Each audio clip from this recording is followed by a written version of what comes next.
সকলোকে নমস্কাৰ জনাইছোঁ। আজি ডক্টৰ ভূপেন হাজৰিকাদেৱৰ জন্মতিথি আৰু এই জন্মতিথিৰ দিনা মই তেওঁক শ্ৰদ্ধা জনাই তেওঁৰ বিষয়ে দুআষাৰ ক'ব বিচাৰিছোঁ আৰু তেওঁৰে এটি গীত গাই তেওঁক মই শ্ৰদ্ধা জনাম। পোনপ্ৰথমতে মই তেওঁৰ কথাই ক'ব বিচাৰিছোঁ।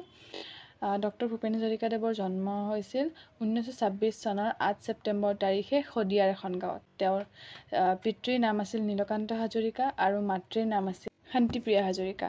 তেওঁ এজন গায়ক, সুৰকাৰ, গীতিকাৰ, লেখক, চলচ্চিত্ৰ পৰিচালক আছিল। তেওঁ উদাকণ্ঠ নামেৰেও পৰিচিত আছিল। তেওঁ অসম আৰু ভাৰতৰ লগতে বাংলাদেশতো এজন জনপ্ৰিয় কণ্ঠশিল্পী হিচাপে খ্যাতি লাভ কৰিছিল আৰু তেওঁ বহুতো গীত গাইছে, আমাক বহুতো গীত তেওঁ উপহাৰ হিচাপে দিছে। তাৰে এটি গীত গাই মই তেওঁক শ্ৰদ্ধা জনাব বিচাৰিছোঁ।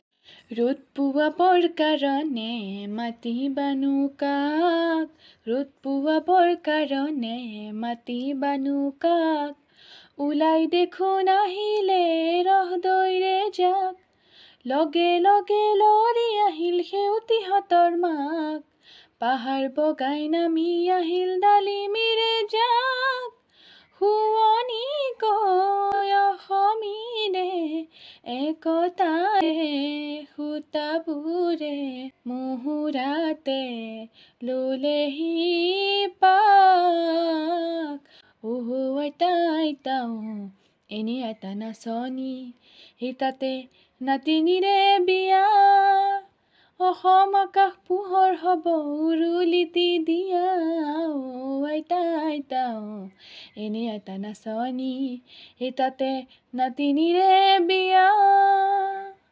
ধন্যবাদ।